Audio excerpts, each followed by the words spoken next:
Vous savez, vous connaissez déjà, ben. Là, là, là, là.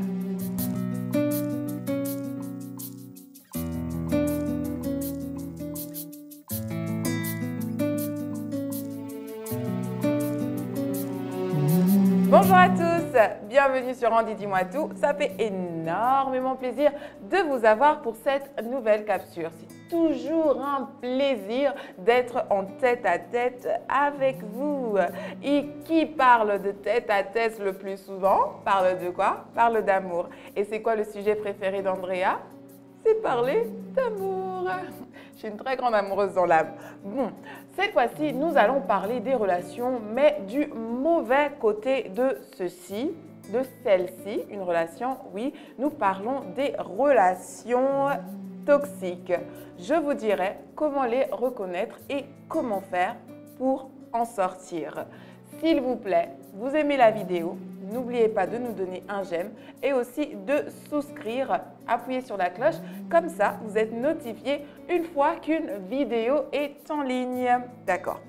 Personne, je ne sais pas pourquoi je dis d'accord, mais bon, c'était genre, allez, on commence. Vous avez compris, non? Un peu? Non? Ok. Bref, commençons. C'est mieux? Commençons. Personnes toxiques, relations toxiques, amour toxique. De nos jours, on ne cesse d'alerter sur les liens poisons capables de nous nuire l'existence entière et de nous mettre dans des situations de faiblesse. Mais comment savons-nous si nous sommes vraiment dans une relation toxique? Il faudrait savoir quand on parle de relation, ce n'est pas seulement d'amour, ça peut être aussi la relation. Bon, l'amour, c'est ce qui lie tout le monde, mais c'est des relations amoureuses, hein, chérie coco, mais aussi, surtout, avec la famille et aussi les amis. Alors, comment reconnaître une personne toxique? Comment faire pour en sortir? Avant de commencer, nous allons définir ce qu'est le mot toxique. Toxique se dit d'un produit ou d'une substance nocive pour l'organisme. Il se dit également d'une personne ou d'une relation dont l'influence est psychologiquement nocive, voire même pernicieuse. Alors, comment les reconnaître? Ne voyez pas le mal partout. Ce n'est pas parce que vous et votre Jules, vous avez une petite dispute et ça y est, hop, le gars il est toxique ou bien la dame est toxique. Non, non, non, non, non, non, pas du tout. La toxicité ne tient pas seulement d'un lot d'attitudes indélicates ou des tensions qui sont pour certains inévitables. Ça arrive. Dans les relations entre êtres humains, il y a toujours des petits couacs ici et là. Mais pourtant, le véritable moyen de cerner quelqu'un de toxique, c'est simple, il faudrait se questionner soi-même. Je m'explique. Posez-vous des questions. Est-ce que je souffre dans cette relation? Vraiment sans dramatiser. Soyez en face à face avec vous-même et demandez-vous si vous souffrez vraiment dans cette relation. Disons qu'une part de la toxicité est assez, c'est un mot difficile, hein, toxicité, je disais ça tout comme ça, mais bon bref, une part de la toxicité est assez subjective, c'est qu'il n'y a pas d'études telles quelles qui démontrent que voilà, vous êtes dans une relation toxique ou cette personne est toxique, vu qu'elle va plutôt dans le sens de comment vous sentez-vous, de questionner vos émotions. Elle dépend de votre propre ressenti selon la relation entretenue avec l'autre, avec l'individu, voilà, la relation avec l'autre, point. Mais il y a quand même une part d'objectivité qui peut nous mettre sur la voie sur comment reconnaître une personne toxique.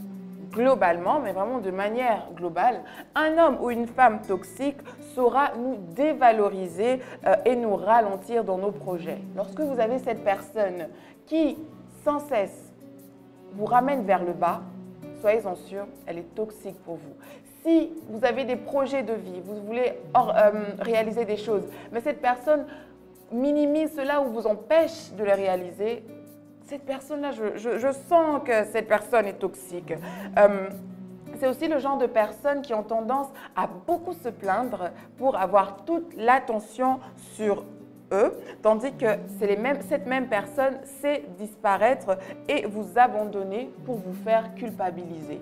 En fait, c'est dans le genre de situation où, je peux expliquer ça comment, il y a quelqu'un qui vous a fait du tort. Un exemple banal, il vous a frappé, ok? Et vous vous fâchez, après vous lui dites, écoute, tu m'as fait mal, pourquoi tu me frappes et tout ça. Il sait comment retourner la situation pour faire de lui la victime en disant, mais si je l'ai fait, c'est à cause de toi. C'est parce que tu t'as fait ceci et cela. Et sur le moment, vous culpabilisez. Et puis, il arrête de vous parler parce que vous lui avez fait mal, de se reprocher. Vous lui avez fait mal du fait qu'il vous ait fait mal. Mais vraiment, les gens, il y a des gens qu'il faut interner. Il y a des gens qu'il faut interner. Alors, en plus de ça, j'ai énuméré pour vous 7 signes qui doivent normalement vous alerter. Mais vraiment, je n'ai pas mis ça par un ordre quelconque, c'est totalement en désordre. Au numéro 1, je vais lire pour vous, c'est avec cette personne, vous vous sentez fréquemment rabaissé. Tu n'es pas jolie, tu es trop grosse, tu es trop mince, tu n'es pas assez intelligent. Will you stop? God. Au numéro 2, vous perdez en estime de vous et en confiance aussi depuis que vous fréquentez cette personne. Il y a des gens qui vraiment vous font comprendre que vous ne valez rien et vous le pensez aussi que vous ne valez rien. Faites attention à vous mes cocos, s'il vous plaît. Au numéro 3, vous avez peur de lui mais vous ne parvenez pas à l'éviter. Surtout ces hommes qui frappent, bon il paraît qu'il y a des femmes qui frappent aussi leur homme, hein? On n'en parle pas beaucoup. Ce sera intéressant de parler de ça quand même. Vous avez des témoignages dessus, écrivez-moi. Je vous promets, je ne vais pas vous dire votre nom, si vous ne voulez pas que votre nom. Mais il y a des femmes qui frappent leur homme. Waouh. Bref, vous avez peur de cet homme qui vous bat, mais pour certaines raisons, vous n'arrivez juste pas à être loin de lui. Vous savez qu'il vous fait du tort, mais vous n'arrivez pas à partir. Cette personne-là est toxique. Et vous avez tendance aussi à repenser à certaines de vos conversations. Vous ressassez cela dans votre tête. Vous vous dites, ok, sur ce point-là, il m'a quand même fait mal. Sur ce point-là, il n'aurait pas dû dire quelque chose comme ça. Vous revoyez les conversations dans votre tête et vous vous dites, mais en fait, that was wrong. C'était pas juste en fait. Alors, au numéro 5, c'était le 4, ressasser certaines de vos conversations. Au numéro 5, vous culpabilisez avec l'impression de ne pas savoir gérer cette relation. Vous avez l'impression que c'est vous qui ne le comprenez pas. C'est vous qui ne faites pas les choses comme ils se doivent. C'est vous qui ne pouvez... Donc, vous avez en tête que si rien ne marche dans cette relation, c'est votre faute. Cette personne-là est toxique. Au numéro 6, vous vous sentez tendu, irrité et généralement en colère. La personne est toxique. Vous ne vous reconnaissez plus et ne reconnaissez plus dans votre vie. Vous voyez avec les personnes toxiques, c'est que certaines personnes savent vous cacher dans un certain cocon qui vous empêche de voir vos amis, vous empêche de voir votre famille, vous empêche de vivre votre vie comme vous avez l'habitude de la vivre. Si bien que les choses que vous aimez, vous arrêtez de le faire pour une raison que only Christ knows, même pas moi. Et aussi, des fois même votre corps peut vous donner certains indices. Vous avez des maux de ventre quand il est là, vous stressez. Vous avez des maux du dos. Vous avez cette fatigue inhabituelle. Mais vraiment, tout ça vous ramène à vous dire que cette personne dans votre vie est toxique. Et je le dis comme ça, hein, mais c'est vrai. Nous avons vécu beaucoup de choses, nous autres. Alors, pourquoi restons-nous dans une relation qui soit destructive? Il y a une chose que je peux vous dire. Ces femmes qui se font battre, et entre parenthèses ces hommes, mais qui ne sortent pas de cette relation, ne les jugez pas. Parce que vous ne savez pas quelle est l'emprise psychologique que cette personne que vous savez voir est toxique pour l'autre a sur l'autre. J'espère que je me fais comprendre avec cette tautologie des mots là. Si vous n'avez pas compris, rentrez sur le truc parce que je ne saurais pas redire. Alors, pourquoi reste-t-on dans une relation destructive? Une relation est toxique quand elle nous atteint moralement et physiquement, nous l'avons vu plus haut, mais sa toxicité s'exprime aussi dans la difficulté de fuir, ok? Elle est lourde, La relation est lourde, moralement, physiquement, mais vous n'arrivez pas à fuir en fait. Vous n'arrivez pas à sortir. C'est là que vous vous rendez compte. J'espère vraiment que cette vidéo est en train de réveiller quelqu'un. Vous savez quoi? Je vais un peu faire une pause. Permettez-moi de sortir une minute de ce que je veux dire. Quand vous êtes né dans ce monde, vous êtes venu sans personne et vous pouvez très bien vivre sans personne. Nobody, aux grandes personnes, est indispensable à votre survie si ce n'est le Christ Jésus lui-même. Vous devez comprendre cela. Quittez une personne qui vous fait du tort et vous vous demandez comment vous allez faire dans votre vie. Croyez-moi, vous allez vivre et vous allez bien vivre. Combien de personnes avez-vous cru que si vous les perdez, ce serait la fin de votre vie, mais vous les avez quittés et vous êtes bien. Si vous vous rendez compte, vous, que votre copine est dans une relation toxique, donnez-lui les conseils qu'il faut. Ne vous fatiguez. Je sais qu'elle ne va pas vous écouter. Surtout quand c'est une femme amoureuse. Elle écoute. On n'écoute pas quand on aime. Nous, là, on n'écoute pas. Mais insistez jusqu'à ce qu'elle comprenne. Parce qu'on n'a pas envie que d'une relation toxique, quelqu'un se suicide ou quelqu'un se ponde, qui est se suicidé aussi, Andrea, ou ou qu'on la tue. Écoutez, sortez les gens de... Non, mais vraiment sortez-les. Alors, pourquoi ces gens n'arrivent pas à sortir? Parce que la relation toxique fonctionne avec la culpabilité. Le partenaire toxique parvient insidieusement à accuser sa proie, parce que oui, vous êtes une proie, de tous ces maux, ce que nous avons dit plus tôt, de tous ces états, et ne cesse de la dévaloriser, si bien qu'elle imagine être foutue sans cette personne. C'est exactement ce que j'ai dit. Et quand cette personne lui fait du mal, il apprend également à lui faire le bien l'instant d'après. Excuse-moi chérie, je ne voulais pas te frapper comme ça. Qu'est-ce que tu veux? Est-ce que tu veux shopping? Voici des fleurs. Encore bisous à Tolinga, pas chocolat. Voici des chocolats.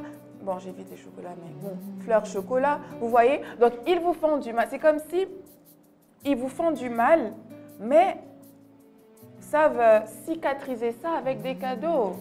Faites attention, les filles, faites très attention.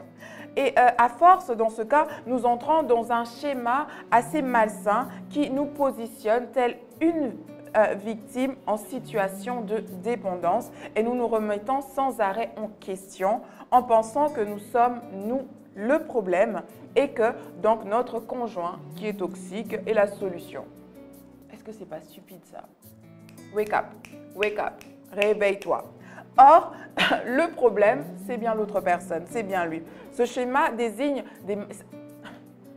Les personnes toxiques sont très manipulatrices, mais vraiment, ces personnes savent manipuler, mais voilà. Alors, ces schémas dignes des manipulateurs s'expriment de toute évidence dans d'autres types de relations et on peut le voir en famille, on peut le voir aussi en amitié. Alors, la partie la plus importante, et nous allons aussi finir par là, c'est de comment se défaire de la dépendance amoureuse. Qu'est-ce qu'on fait? Ok, Andrea, tu nous as donné la définition, tu en as parlé, mais qu'est-ce que je fais pour en sortir? Alors, si après avoir lu cette vidéo, j'insiste encore, vous vous rendez compte qu'un ami à vous est dans une relation toxique ou que vous l'êtes vous-même, sortir d'une dépendance amoureuse toxique ne se fait pas sans une prise de conscience. Vous devez déjà prendre conscience. Vous êtes déjà sur le chemin de la sortie. Si après cette vidéo, vous dites, mais en fait, je crois que je suis dans une relation toxique, vous êtes déjà en train de sortir de cette relation. L'important donc, au numéro 1, est d'abord de se questionner sur son état et de réaliser combien la relation nous fait souffrir. Au numéro 2, ensuite, il est nécessaire de tourner l'attention sur soi et de comprendre que l'objectif n'est rien d'autre que de se sauver soi-même. L'attention sur soi. Les gars, aimez-vous vous-même. C'est d'abord vous. Vous d'abord. C'est vous d'abord, ok? Vous d'abord dans la vie. Partir peut être difficile, mais ce n'est pas impossible. Ce n'est pas impossible. Généralement, on parle de rupture brutale et tout ça. Bon, on va plutôt dire des ruptures soudaines, mieux sans bavardage, pour éviter tout dialogue susceptible de relancer un sentiment de culpabilité. Ne parlez pas beaucoup avec cette personne. Brusquement, vous dites, écoute, tu sais quoi, c'est fini, bye. Ouais. ça a l'air impossible à faire, mais vous pouvez le faire. Juste comme ça, là, vous partez. Au numéro 3, en parallèle, essayez d'être entouré des personnes saines, bien évidemment, et de vous faire accompagner si vous le voulez. Hein. C'est vrai que chez nous, en Afrique, ici, les psychologues, on n'en fait pas vraiment cas, mais faites-vous accompagner par un psychologue parce que cela peut être salvateur. Cette équipe que vous avez autour de vous, ces nouvelles personnes autour de vous, vont faire en sorte, pardon, je suis en train de me perdre, vont faire en sorte que vous puissiez reavoir votre estime. Ils vont vous soutenir, vous encourager à poursuivre aussi la bonne direction et aussi à croire que des jours meilleurs arrivent. Et ces jours seront nettement meilleurs sans cette personne. Les gars, si vous vous aimez, faites des choses qui vous mettent bien, quoi. C'est tout ce que je peux vous dire. OK? N'oubliez pas que Dieu désire que vous soyez heureux en tout temps. Soyez joyeux en tout temps. C'est son désir à lui. Alors prenez les bonnes décisions pour votre propre vie. C'en est tout pour cette capsule. Je vous dis merci de l'avoir suivi jusqu'à la fin. Grand merci à Yohan Prod d'avoir tourné et d'avoir monté tout ceci pour nous. Kudos au travail abattu. Ce n'est pas parce qu'il me demande de le dire, c'est parce que je le crois vraiment. Merci Yohan Prod. Et à vous autres, je vous dis, bon, on ne se verra peut-être pas la semaine prochaine. On va voir, mais sinon la semaine d'après, c'est promis. Bye bye. Mathie, tu sais, vise plus haut. Eh oh, vois le monde en grand, La chanson Mathie, tu sais est disponible sur iTunes. Le livre Mathie, tu sais est disponible au 0900 900 729.